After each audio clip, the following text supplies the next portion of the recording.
नमः ॐ विष्णुपादाय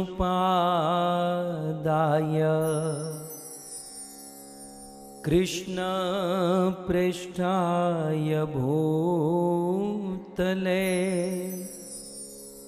श्रीमते भक्ति वेदांत स्वामी इति नामिने।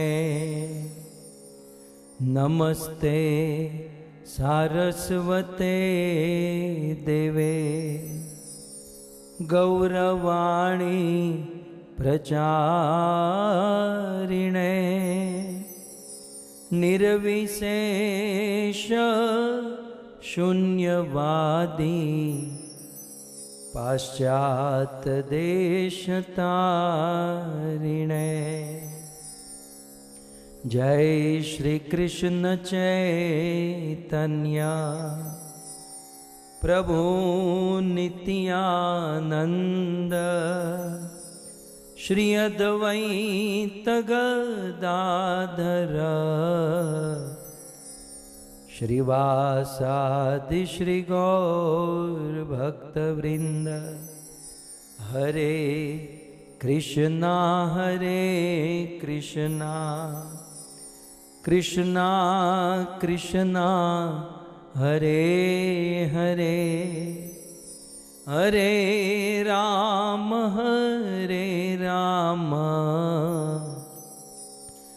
राम राम हरे हरे।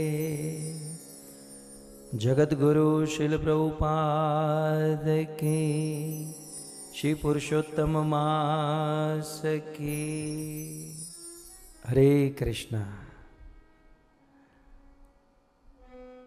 सो आज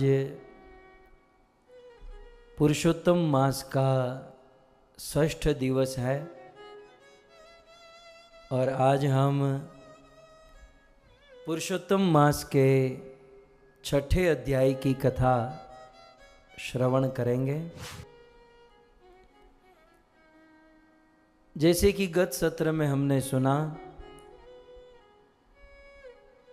द्रौपदी का पूर्व जन्म एक ऋषि कन्या के रूप में हुआ था। बचपन में ही माता की मृत्यु हो गई थी और उनके भाई बंधु कोई नहीं थे, एकमात्र पिता का सहारा था। परंतु उस कन्या के लिए वर की प्राप्ति करने हेतु यात्रा करने में पिताजी की भी मृत्यु हो गई और वह कन्या अत्यंत दुखी हुई। गत सत्र में यह भी सुना कि फिर उस कन्या का मिलन श्री दुर्वासा ऋषि के साथ होता है और दुर्वासा ऋषि उस कन्या के दुख से मुक्त होने के लिए पुरुषोत्तम मास की महिमा सुनाते हैं। पुरुषोत्तम व्रत का पालन करने से सारे दुख दूर हो जाएंगे, तुम्हारी सारी मनोकामना पूर्ण हो जाएगी। दुर्वासा ऋषि ने बहुत सुंदर निवेदन किया, परंतु हमने सुना कि उस 5म अध्याय में ऋषि के वचन पर विश्वास नहीं हुआ। पुरुषोत्तम मास महात्म्य में मन नहीं लगा और दुर्वासा ऋषि के उस प्रस्ताव को ऋषि कन्या ने ठुकरा दिया। और फिर दुर्वासा ऋषि क्रोधित तो थे, परंतु अपने मित्र की कन्या होने के कारण उन्होंने श्राप नहीं दिया। सोचा कि मित्र द्रोह हो जाएगा और इसलिए तुरंत दुर्वासा ऋषि वहाँ से बद्रीनाथ धाम में चले गए। भगवान नर नारायण का दर्शन और तपस्या करने लगे। तो ये 5म अध्याय में हमने सुना। अब पद्म पुराण पुरुषोत्तम महात्म्य के 6ठ अध्याय में दुर्वासा ऋषि के जाने के बाद क्या हुआ, इसका वर्णन स्वयं भगवान श्री कृष्ण युधिष्ठिर महाराज को करते हैं। इति वाच मुदीर्यासौ जगामतरी समुद्भवः क्षणात् ऋषि सुता जाता क्षणात् ऋषि सुता जाता निष्प्रभा मुनिवाक्यत निष्प्रभा मुनिवाक्यतः। भगवान श्री कृष्ण युधिष्ठिर महाराज को इस 6ठ अध्याय में कहते हैं कि इति इस प्रकार वाचम उदीर्यासो जगाम अत्रि समुद्भव। अत्रि ऋषि से जिनका जन्म हुआ था है, ऐसे अत्रि और अनसुया के पुत्र श्री दुर्वासा ऋषि इति वाचम इस प्रकार से अपनी वाणी बोलकर उस ऋषि कन्या को उपदेश देकर उदीर्यासो चले गए जगाम। तो उस दुर्वासा ऋषि के चले जाने के बाद क्या हुआ समझने लायक है, जीवन में उतारने लायक है। क्षणात ऋषि सुता जाता, दुर्वासा के चले जाने के बाद ऋषि कन्या क्षण भर में निष्प्रभा प्रभाव विहीन हो गई। उस ऋषि कन्या का सारा प्रभाव नष्ट हो गया, तेज विहीन हो गई। क्यों? क्योंकि मुनि वाक्यतः, क्योंकि दुर्वासा ऋषि के वाक्य का पालन नहीं किया। सिद्धांत यह है कि जब आप किसी साधु संत महात्मा को या फिर गुरु को जब आप आश्रित हो जाते हो और कोई सद्गुरु आपको आश्रित समझकर हृदय से दिल से कोई उपदेश देता है, और जब वो उपदेश देता है हमारे भले के लिए, हमारे अच्छे के लिए, जिसमें उस सद्गुरु का कोई स्वार्थ नहीं होता, और ऐसा स्वार्थ रहित उपदेश जब हम सुनते हैं और फिर भी उसका पालन नहीं करते, उस पर विश्वास नहीं करते, तो हमारा तेज खत्म हो जाता है। एक बात जान लीजिए, सद्गुरु कभी फोर्स नहीं करेंगे। जो सच्चा गुरु होगा वो कभी फोर्स नहीं करेगा। आप भगवत गीता में देखिए, कृष्ण अर्जुन के गुरु बने तो कृष्ण ने अर्जुन को क्या कहा? पूरी भगवत गीता सुना लेने के बाद 18वें अध्याय के 63वें श्लोक में कृष्ण कहते हैं, इति ते ज्ञानम आख्यातम।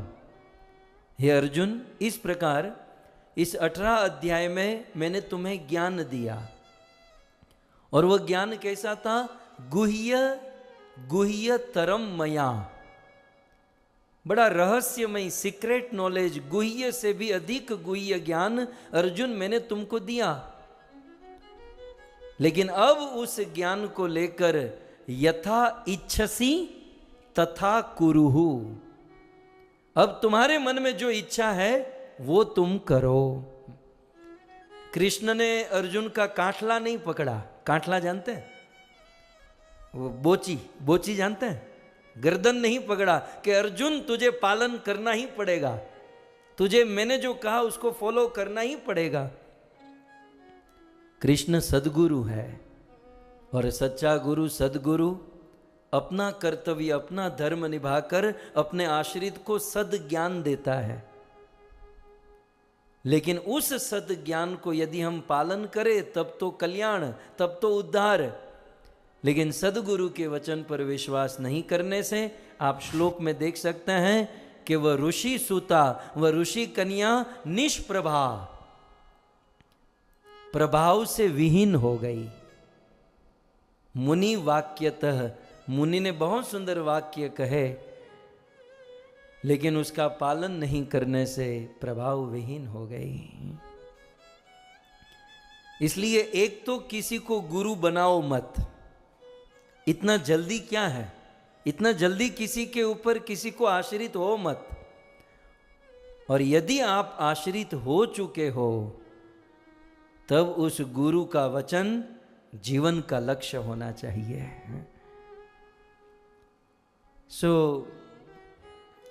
दुर्वासा मुनि के वचन को स्वीकार नहीं किया, नहीं सुना, और फिर भगवान श्री कृष्ण कहते हैं विमृश्य रुचिरम कालम।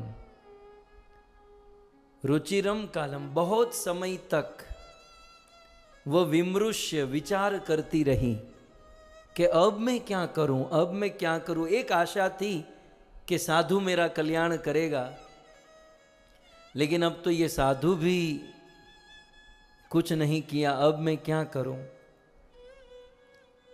किनुम कार्य मया नुधा, मुझे क्या करना चाहिए, वो कन्या बारंबार सोच रही है मुझे क्या करना चाहिए, क्या। तब फाइनली डिसीजन क्या लिया, आराधना आराधयामी देवेशम, अब मैं देव ईशम, देवाधिदेव महादेव की आराधना करूंगी। तपसा पार्वती पतिम, पार्वती के पति महादेव शिव जी के लिए मैं तपस्या करूंगी। वह ऋषि कन्या शिव जी के लिए तपस्या करने लगी। और क्या तपस्या करने लगी, पद्म पुराण में लिखा है, भगवान श्री कृष्ण युधिष्ठिर को कहते हैं कि आज तक ऐसी तपस्या कोई नहीं किया था जो वह कन्या व देवी तप करने लगी। हेमंत ऋतु में, बिल्कुल ठंडी की ऋतु में, गंगा के बर्फीले जल में खड़े रहकर कठिन दारुण तप करने लगी। ग्रीष्म ऋतु में, गर्मी की सीजन में, ऊपर से सूर्य की गर्मी, नीचे से पृथ्वी की गर्मी, पेट में से भूख की गर्मी, पांचांगनी ताप कर वो एक पांव पर खड़े रहकर तपस्या करने लगी। न भूतो न भविष्यति, कृष्ण कहते हैं युधिष्ठिर यह तपस्या करते करते 8 सहस्त्र 8000 वर्ष बीत गए। तपस्या करते हुए 8000 वर्ष बीत गए। और 8000 वर्ष तक किसकी तपस्या कर रही है, महादेव के लिए। नमामि शमीशान निर्वाणरूपं विभुं व्यापकं ब्रह्म वेदस्वरूपम्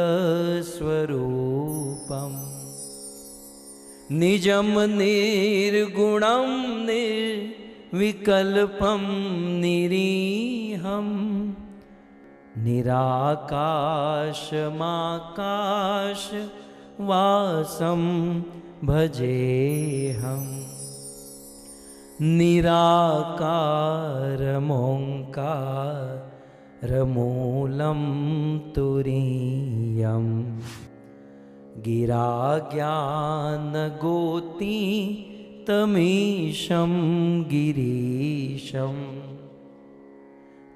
कालं महाकालकालं कृपालं गुणागार संसारपारं नतोऽहं नमामि शमीशान निर्वाणरूपं विभुं व्यापकं ब्रह्मवेद स्वरूपम। वैसे तो उस ऋषि कन्या ने 8000 वर्ष तक तपस्या की और बाद में शिव जी प्रकट हुए। हम कलयुग के लोगों को इतना करने की जरूरत नहीं है। 8000 वर्ष तक तपस्या करने की जरूरत नहीं। रुद्रा अष्टकम के 8 श्लोक का पाठ कर दो। एक और 8000 वर्ष की तपस्या और दूसरी ओर रुद्राष्टकम का, भगवान शंकराचार्य ने जो रुद्राष्टकम लिखा उसका 8 श्लोक, रुद्राष्टकम इदम प्रोक्तम विप्रेण हरतोषये ये पठन्ति नरा भक्त्या तेषाम शंभु प्रसीदति। इस रुद्राष्टकम का पाठ करने से तेषाम शंभु प्रसीदति, महादेव प्रसन्न हो जाते हैं। इसलिए कभी शिव जी को प्रसन्न करने की इच्छा हो तो ये रुद्राष्टकम का पाठ करना चाहिए। उस कन्या ने तो 8000 वर्ष तक तप किया और शिव जी प्रकट हो गए। महादेव, ऐसा तो लिखा पद्म पुराण में लिखा, कृष्ण कहते हैं अकेले नहीं आए। वैसे जनरली शिव जी अकेले जाते हैं, अकेले दर्शन देते हैं। शिव जी गणेश और कार्तिकेय और पार्वती को साथ में लेकर आए। गणेश जी को शिव जी ने तेड़ा था, तेड़ते हैं ना, और पार्वती ने कार्तिकेय को उठाया था और उस ऋषि कन्या को दर्शन दिए और कहा, कन्या बस अब बहुत हुआ, इतनी तपस्या, तुम्हें जो चाहिए वह मांग लो। तब वो कन्या कहती है, क्या चाहिए? तब वो ऋषि कन्या कहती है, पतिम देहि पतिम मह्यम,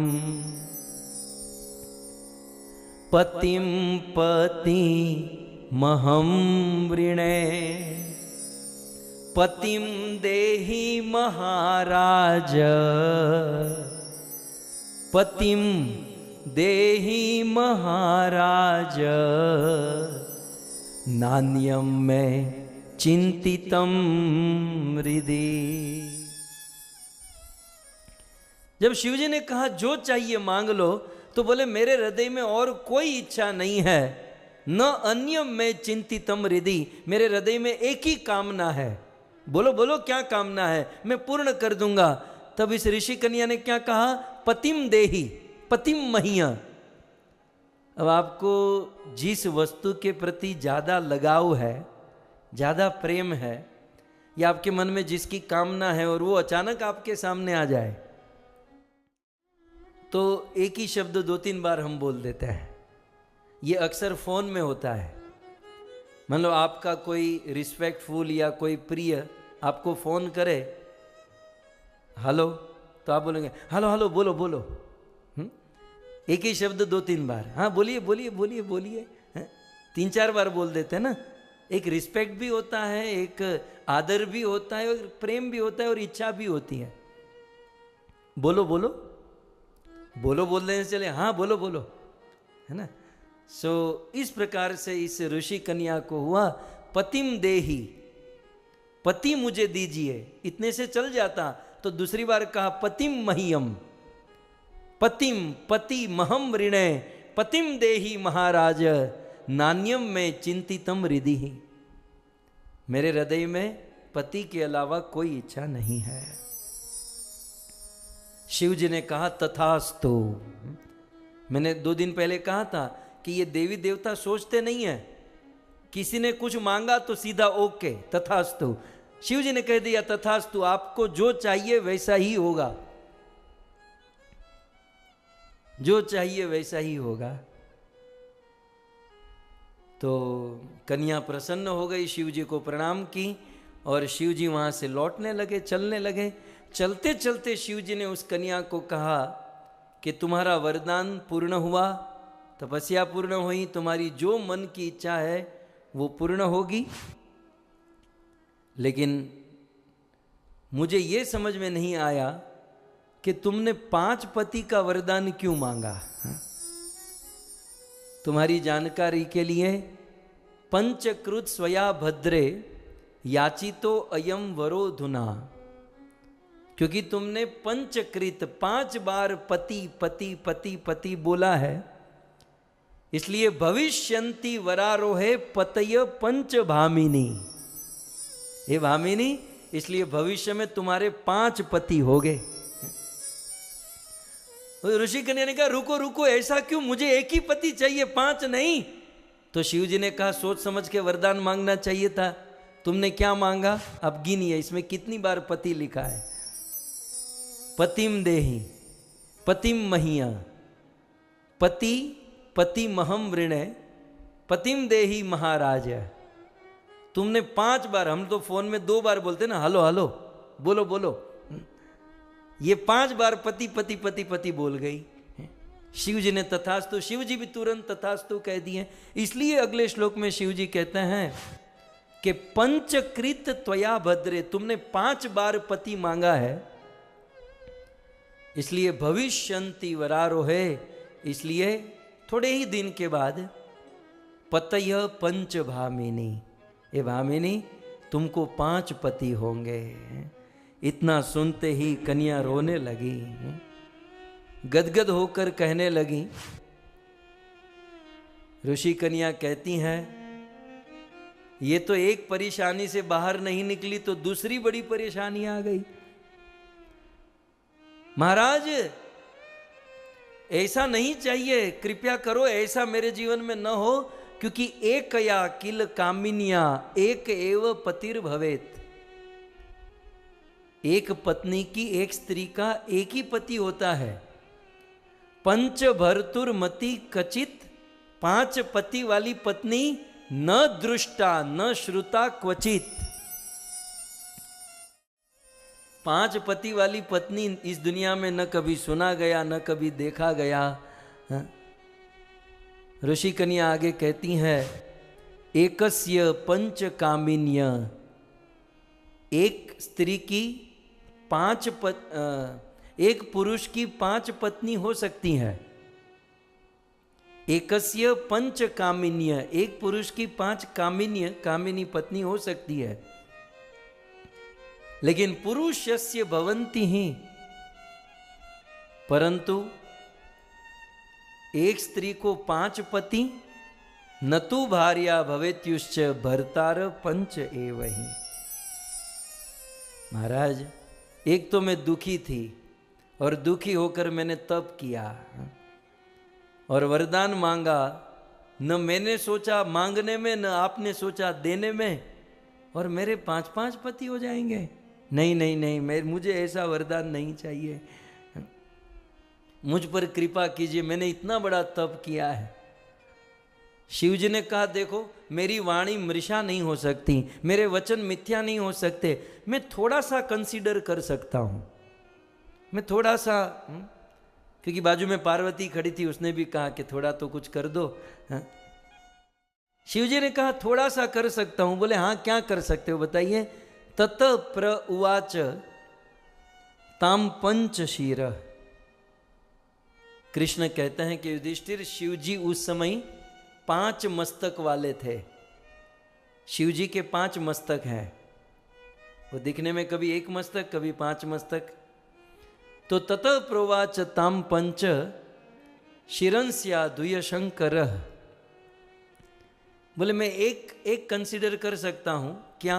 बोले 5 पति तो तुम्हारे होंगे, लेकिन मां, दूसरी लाइन में मां माने नहीं, मातु ते अस्मिन भवे, लेकिन वो 5 पति तुम्हारे इस जन्म में नहीं होंगे। चलो, वैसे वरदान तो ये मिला था कि अभी इसी जन्म में तुमको 5 पति मिलेंगे, लेकिन इतनी आफत दूर कर सकता हूं कि इस जन्म में 5 पति नहीं मिलेंगे।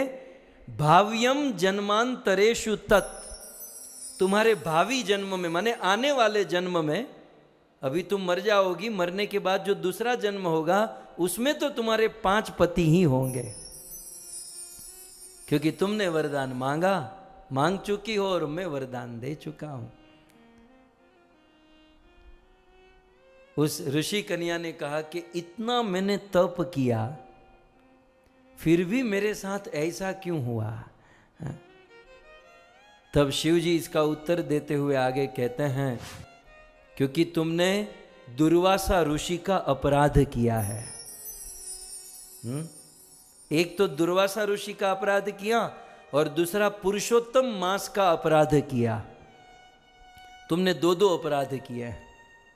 तुम क्या जानती हो, दुर्वासा कोई साधारण व्यक्ति है? दुर्वासा में प्रिय मूर्ति, दुर्वासा मेरे प्रिय ऋषि हैं, और ब्रह्म मूर्ति कृतश्रम स्वयं भगवान के भक्त हैं। सत्व अवमतः पूर्व, तुमने दुर्वासा ऋषि की आज्ञा को अवमत, ठुकरा दिया। स उपदेशो मुनीश्वर, इतना सुंदर उपदेश दिया था दुर्वासा ऋषि ने, उसे अवमत, तुमने उसको माना नहीं। तो एक तो तुमने ऋषि का अपराध किया और दूसरा तुमने पुरुषोत्तम मास का अपराध किया। तुम जानती भी हो पुरुषोत्तम मास कितना महान है। ब्रह्म पर ब्रह्मात्मको मासो, पुरुषोत्तम मास पर ब्रह्मात्मक है, स्वयं भगवत स्वरूप है। सो परम ब्रह्मात्मको मासो मासाध्य पुरुषोत्तम, और ये आदि मास है, सभी मासों में सबसे मुख्य महीना है। सो अपि वाम पदाक्रांत त्वया मानिनी मानतः,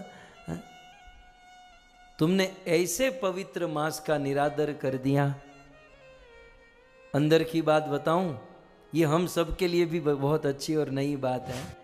शिव जी कहते हैं कि अहम, मैं, ये मेरे फैमिली के साथ पार्वती, गणेश, कार्तिकेय, बोले अहम, मैं, ब्रह्मा, सृष्टि के रचयिता ब्रह्मा, प्रजेशा, इंद्र, चंद्र, वरुण, ये सब लोग, नारदाध्या, नारद मुनि, और भी जितने ऋषि मुनि हैं, वो सभी ऋषि मुनि, वयम सर्वेपि गिर्वाणा पुरुषोत्तम सेविन, हम सब लोग पुरुषोत्तम मास की सेवा करते हैं, हम सब लोग पुरुषोत्तम व्रत रहते हैं। ये बहुत सुंदर बात है। ये पुरुषोत्तम मास, पुरुषोत्तम महीने का पालन, पुरुषोत्तम व्रत शिव जी भी रखते हैं, ब्रह्मा जी भी रखते हैं, इंद्र भी रखते हैं, ये सब लोग, नारद आदि मुनीश्वर सब रखते हैं। सो यहाँ पर जबरदस्त पुरुषोत्तम मास की महिमा प्रस्तुत हुई है। यदि पुरुषोत्तम मास का कोई सेवन करे, बहुत सुंदर कहते हैं, यस्मिन सम सेव्य माने यम, यदि पुरुषोत्तम मास में कोई व्रत रहता है, सेवा करता है, भजन भक्ति करता है, तो प्रियते, प्रसन्न हो जाते हैं। कौन? मधुहा, ये कृष्ण का नाम है, मधुहा। हा माने हनन करने वाला, मारने वाला, मधु माने मधु नाम के दैत्य को। सो मधु नाम के दैत्य को कृष्ण ने हनन किया, अतः कृष्ण को मधुहा कहते हैं।